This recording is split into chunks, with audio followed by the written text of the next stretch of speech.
Welcome, my dear viewers. Thank you for being with my channel and watching my videos. I'm telling you a story from my life. Watch this video to the end. You will understand what I'm telling you, so as not to miss my new videos. Do not forget to subscribe to the channel and leave your explanations in the comments. Then let's go. Catherine, at 65 and relying on her husband's pension, faced financial challenges. During the inheritance discussion after her husband's death, Billy, the second son, expressed concern about their mother's difficult situation. However, his words seemed to fall on deaf ears as the eldest son and his wife appeared indifferent. "It's not like we can just hand over our money just because mom has only her pension," the eldest son remarked. The question lingered. Was their mother-in-law planning to dip into their pockets? The eldest son and his wife were faces of disapproval, as if they had bitten into a bitter bug. Their expressions conveyed a lack of respect one shouldn't display towards their parents.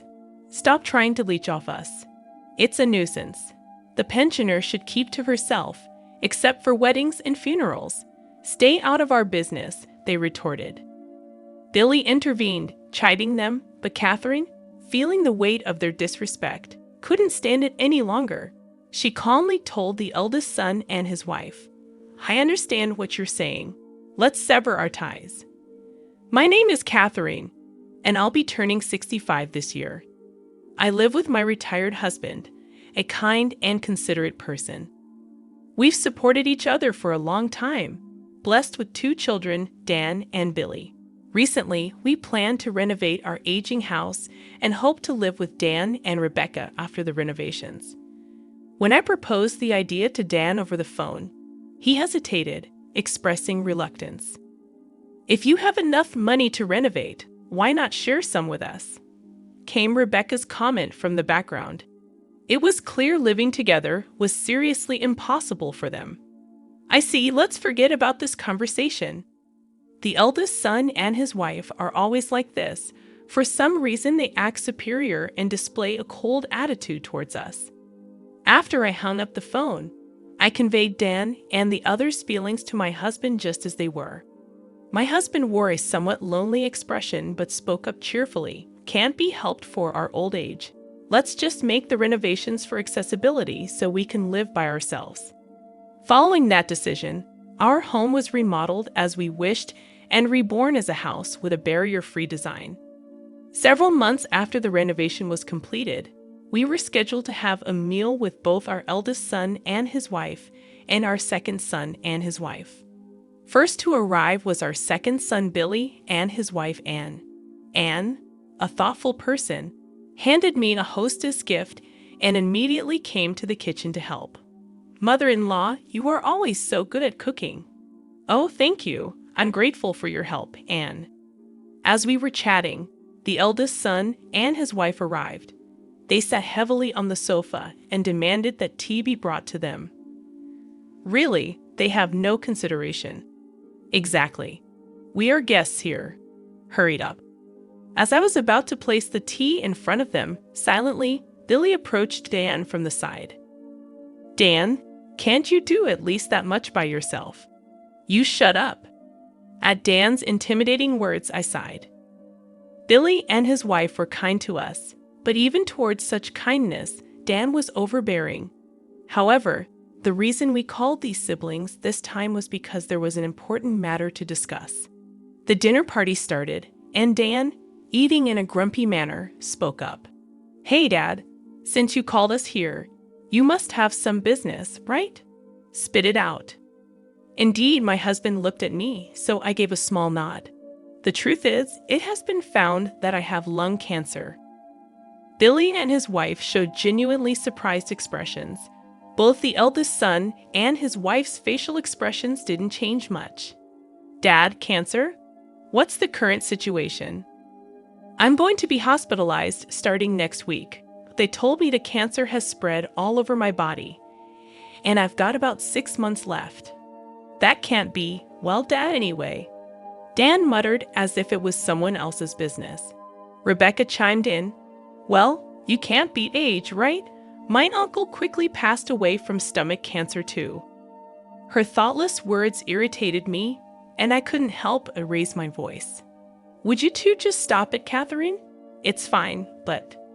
The father calmed me down and began to speak quietly, looking at his children. "I want you guys to look after your mother after I'm gone. Of course, Dad.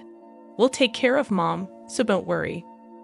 Yes, please think about your own health, father-in-law." The second son and his wife answered firmly, but the eldest son and his wife were both engrossed in their cell phones, seemingly ignoring their father's words. After finishing their meal, everyone started to leave. Since the eldest son and his wife left quickly, I went outside to see off the second son and his wife. "Mom, I know it's tough, but hang in there. We will also help. Of course, please let us know anything." "Thank you, Billy." With such a conversation, I saw the second son and his wife off. My husband preferred palliative care over surgery and chemotherapy, so he was admitted to a hospice the following week. I started visiting the hospice almost every day, and the second son and his wife would drive me and help take care of him. However, no matter how much I called, the eldest son and his wife never visited. Then, about 5 months later, my husband's condition worsened, and I called the eldest son and his wife, telling them this might be the end. They appeared reluctantly. However, Dan neither held his hand nor said a word to him. Instead, they only gawked at my frail husband as if he were some repulsive sight. "We've shown our faces. Isn't that enough? We have things to take care of, so we'll be going now." The elder couple left the hospital room abruptly, not even 10 minutes after their arrival. As soon as they left the room, I noticed Rebecca had gotten her jacket. I quickly rushed after them. As I approached the staircase leading to the hallway, I saw them slowly descending the stairs, so engrossed in their conversation that they didn't notice me. It really seems like Dad's time is coming soon. "Hey, what's going to happen to the inheritance when father-in-law is gone?" Dan smiled at Rebecca's question. "Dad was just a regular employee, but Mom and the rest have been living pretty comfortably lately, haven't they? Maybe they've been playing the stock market or something. We could probably expect a decent inheritance." "Ha ha! Oh, I can't wait. I've been wanting to go on an overseas trip. I also want to design her handbag. All we can do now is wait for things to wrap up." Listening to their conversation, I couldn't hold back my tears.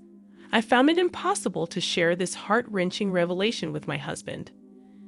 Unable to confront them, I silently returned to the hospital room. 2 weeks later, he passed away. I kept vigil by his side for a long time, but Billy and his wife were there, comforting me. Thanks to their support, I was able to hold it together, and the funeral went without a hitch. As soon as the funeral was over and only family remained, Dan, unable to contain his impatience, brought up the topic of Dad's inheritance. "What the hell, Dan? We just had the funeral today." Billy immediately reprimanded him, but Dan only glared back. "You, the second son, just shut up." With a heavy heart, I spoke up. "We'll arrange a meeting to discuss the inheritance next week. For today, please just go home." At these words, the elder couple left promptly. The following week, the cheerful elder couple and the serious younger couple arrived at our home for the inheritance meeting. I told the two couples in front of me, "First off, I should mention that your father's inheritance amounts to about $30,000. "What?" As I broke the news, Dan looked flabbergasted. "I'd like to split this as per legal inheritance shares, with me taking half and each of you getting a quarter." "Wait, hold on. Are you sure there's only $30,000? In response to my matter-of-fact tone, Dan persisted. I passed him a thick envelope. "All the documents are in here. Please check them." After looking through the documents, Dan and Rebecca's faces contorted in frustration. "Dan, Dad was really strapped, huh? So, we're only getting $7,500 each. That's too little. If it's this low, give us the house too."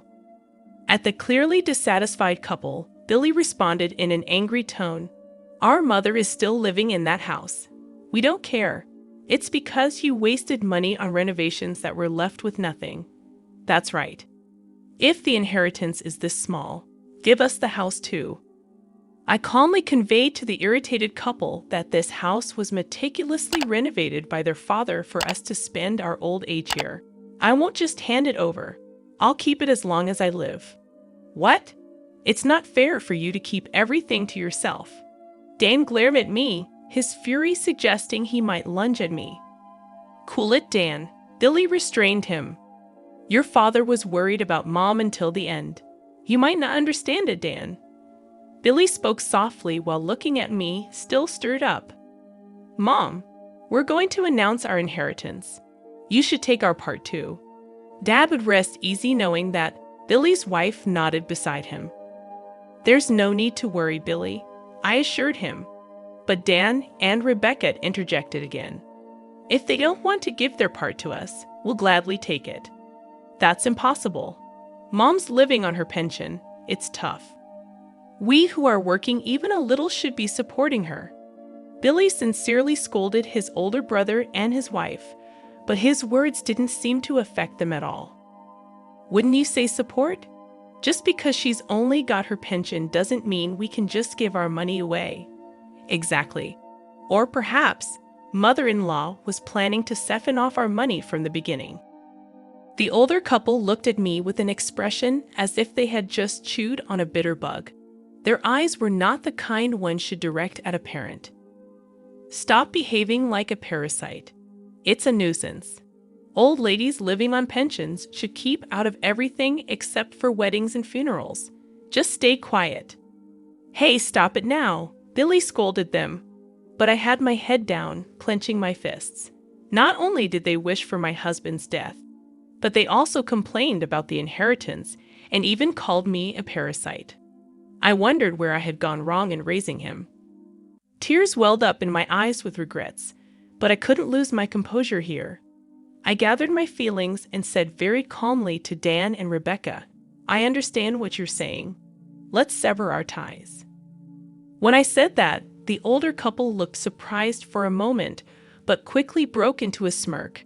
Really? That's the best news. I've heard. Does this mean we don't have to deal with the old lady anymore? Lucky, as Dan and Rebecca hurried to leave, they sarcastically called out to Billy and his wife. So there you have it, you guys. Look after the old lady. Good luck taking care of the parasite. As the couple stormed out, Billy and his wife rushed over to me. Mom, are you okay? They're just too awful. Mother-in-law, we are always by your side. Please don't be upset. I was still looking down, but I raised my face and looked straight at the two of them. Billy and I have something to tell you. A few months later, while I was relaxing at home, Dan and Rebecca appeared with Billy. What's going on? We've severed our ties, haven't we? Hey, old lady, we need to talk. Indeed, come on in. The eldest son and his wife shouted at the entrance, their faces flushed red. From the side, Billy spoke with an apologetic tone. Sorry, Mom. I was asked about the house, and I couldn't help but tell them. That's fine for now. Everyone, please come in. I let them into the house. The moment they were led into the living room, the eldest couple began to raise their voices. What do you mean you're giving the house to Bill? Exactly. You're disregarding us. The eldest couple's faces showed surprise as Dan stared at me, taken aback. Billy said he would maintain the house and preserve your father's memories. That's why I decided to leave it to him. What? What do you mean? Billy and his wife, Anne, have been great support to me. It's only natural. I smiled warmly at the apologetic-looking younger couple. Thank you, Mom. We're not here to hear that. You said you'd take over the house yourself, didn't you? After taking a quick glance at the eldest daughter-in-law, who looked like she was about to froth at the mouth, I explained. I thought I'd hand it over to someone who would respect your father and my wishes. Besides, I've started getting some rental income. What? What is this? Seeing their surprise, I set it aside and continued matter-of-factly. Remember how last year, my father, your grandfather, passed away? Billy attended the funeral. But you couldn't because you were out of town, remember? That was... Your grandfather was a landlord who owned several buildings and apartments. Finally, the inheritance has been settled, and I've started receiving rental income. The eldest couple's faces looked as if they had been hit by a bolt from the blue. We never heard anything about that. I never mentioned it. About that rental income, how much are we talking about? Well, it's about $3 million a year, so it's easy for me to give one of the houses to my adorable son and his wife. Dan and Rebecca, the eldest couple, sprang to their feet energetically. Wait, hold on a minute. If Billy and his wife get one, then we should. Why should I split my assets with someone who called me a parasite? Wasn't it you who told me to stay away? Billy responded sharply. If you're going to call me a parasite, then please don't leech off me. With my sharp words, Dan and Rebecca began to stutter in response.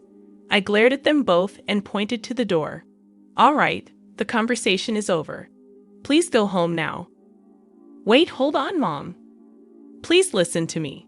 Dan approached me, flustered, and suddenly clung to my arm. I looked at him with a cold gaze. You have no right to call me Mom. Please, you can give us some of the house and money too. We're struggling, the eldest daughter-in-law pleaded loudly. I looked at them and spoke, struggling. What do you mean? Dan hesitated and started to explain. We thought we'd get Dad's inheritance and lived a bit too luxuriously, and while we kind of got into debt. I forcefully shook off Dan's arm. I'm disgusted. I didn't think you could be this stupid. This is the bed you've made, so you need to lie in it, Mom. That's just too cruel, Dan said with a crestfallen expression. I had the final say to the upset face of the eldest couple. From now on, I'll transfer my assets to Billy while I'm still alive. I won't give a penny to you who cut ties with me. Please never bother us again. Billy stood up, showing the deflated couple out the door. He was rubbing my back, which was still breathing heavily. After that, the eldest couple apparently ended up going bankrupt, getting into debt to repay their existing debts from their rundown apartment. It was said you could hear Dan and Rebecca arguing night after night.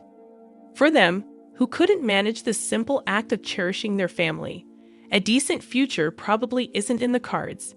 As for me, since I passed the house on to Billy, I bought and moved into an apartment nearby that comes with caregiving services. Billy and his wife often come by to visit, and they've recently had an adorable baby.